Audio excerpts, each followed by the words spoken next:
In the dim corners of the Middle Ages, love was not a feeling to be celebrated. It was a force to be tamed. It was dangerous, unpredictable, and for many, deeply feared. People did not believe affection simply bloomed on its own. They believed it had to be controlled, bound, or summoned by forces that lurked just beyond the veil of the visible world. Across medieval Europe, in the hushed quiet of candlelit rooms, handwritten manuscripts whispered of secret rituals.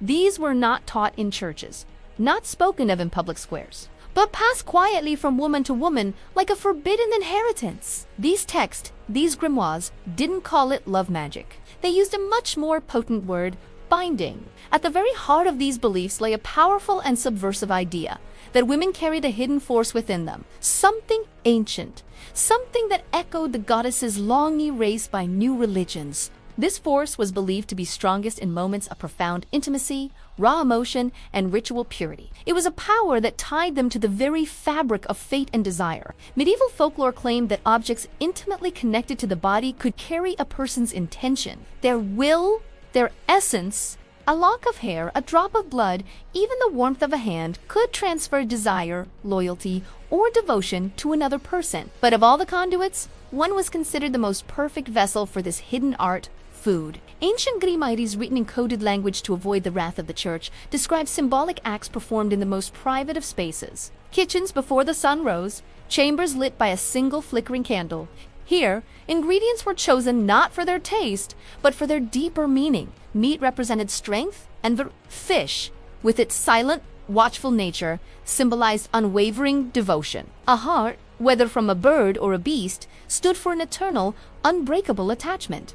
These acts were never described openly. The manuscripts used metaphors and veils of secrecy. Words like infusion, contact, and binding essence hinted at the process. The core belief was both simple and, to the medieval mind, terrifying. If a man consumed food prepared with the correct intention, with the right ritual, he would become emotionally tethered to the woman who prepared it. He would be loyal, attached, and find himself unable to leave her side. Some rituals were deceptively simple, involving whispers spoken over a meal just before it was served. These were short, potent phrases meant to bind body and soul as one. Others were more elaborate, describing the addition of personal tokens into the food: a strand of hair, a clipping of a nail, or a drop of menstrual blood. To us, this sounds horrifying, but to them, these were not poisons. They were anchors, physical manifestations of a spiritual bond. To the women who practiced these arts, this was not an act of evil.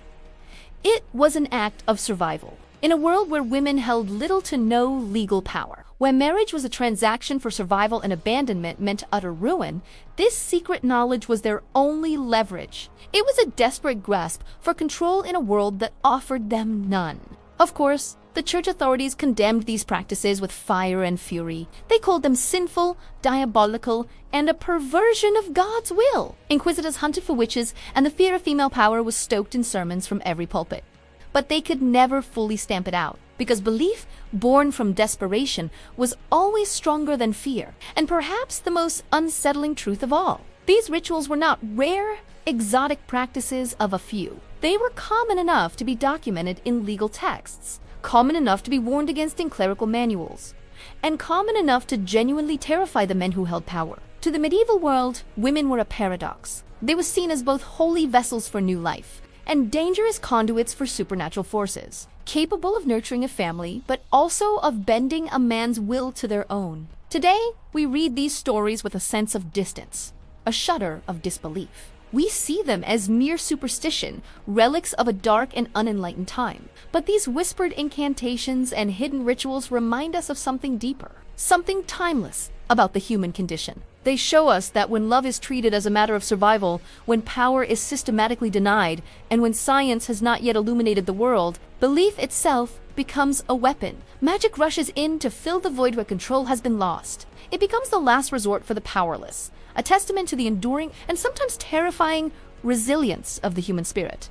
Thank you for watching. If you found this journey into the past intriguing, please like this video and subscribe for more hidden histories.